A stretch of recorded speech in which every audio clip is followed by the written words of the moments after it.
Hello, ladies and gentlemen. Welcome to another Ultra Confusion interview. This time we have... my name's Ian Valfor. I'm the director of marketing and of Screenwave Media Games. I'm also in charge of our whole games publishing division.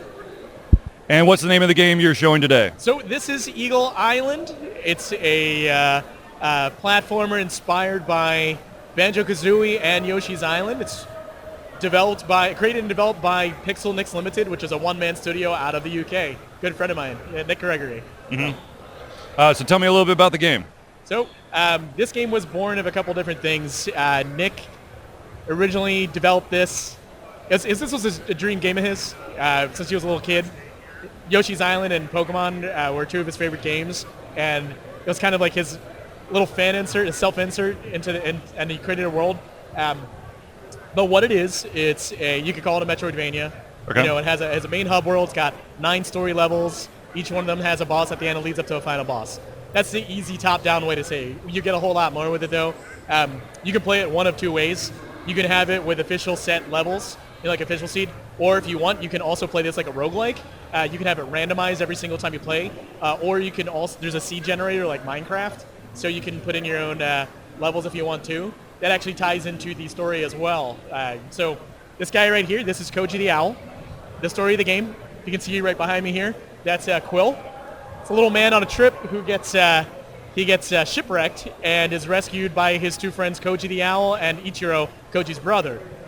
Just moments after they make it ashore, Ichiro is taken away by a giant, horrifying eagle named Armaura. So the gist of the plot is Koji and Quill venture into the island to go get their brother back and also uncover the secrets of what's called Eagle Island. Mm-hmm. So that ties into why the game has randomized level, because the island's alive. Something's going on there. So we wanted to make an experience that's reminiscent of the games I played as a little kid, on Super Nintendo, but also has a lot of modern twists to it. So I'm really proud of it. I'm the lead QA, so I know it inside and out. So how long has this game been in development? So this was originally launched as a crowdfund, as a Kickstarter in 2016. It met its funding goals within the timeline allotted, and then Screenwave Media Games, we reached out and he was looking for a publisher. So it's been about 3 years of active development. I started with Screenwave Media Games about a year ago, and I've been doing QA since then. So it's for all intents and purposes, it's been, I'd say, about 3.5 years, realistically. Yeah. And how many people are working on the game? So there's Nick, there's 2 artists, there is our composer Johan, there's myself, there's SQA and marketing, we have a writer, we have a whole bunch of people. So I say that's a core team, but we have a whole bunch of people in the Discord that are also helping out with the beta testing, and they've been a huge, we have, I don't want to say unlimited levels, but there's a lot of them, so having them test all the runs is really good. So what would you say is the average playthrough that y'all are expecting?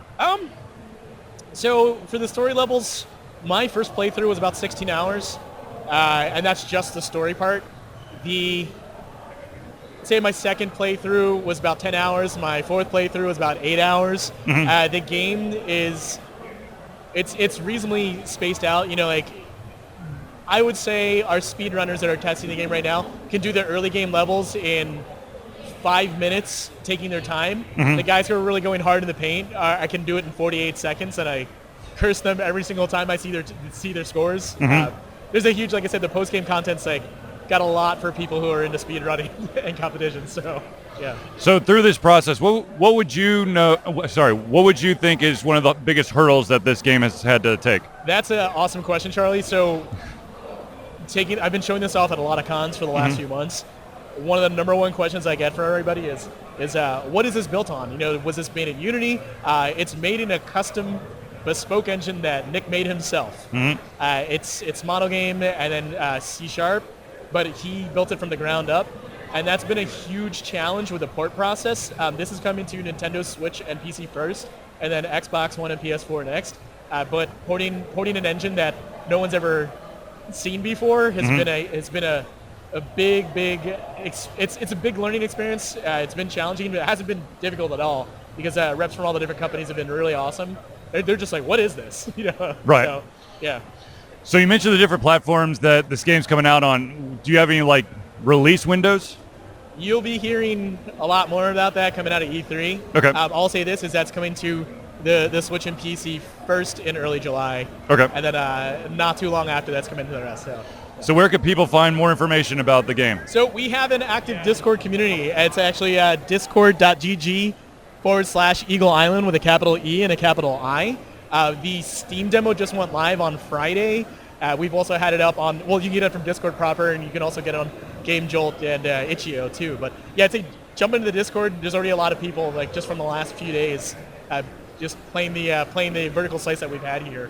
I'm really excited. The one thing that's heartbreaking to a lot of long-time testers is that we have to wipe the leaderboards. So that's understandable, but heartbreaking as well. Yeah. It's like an arcade machine getting unplugged and getting replugged in. Yeah. I understand. Well, I want to thank you for taking time to do this interview. Best of luck with Eagle Island, and chances are I think I'm going to get on the Switch over the PC because I'm huge into Switch right now. Yeah, I did the majority of the testing on the Switch, and it just feels like it feels good, like as a handheld game. Actually, there's one of the accessibility options outlines the characters and the platforms. So I did that, and then I put scan lines on it. It was basically like I was playing Game Boy Advance.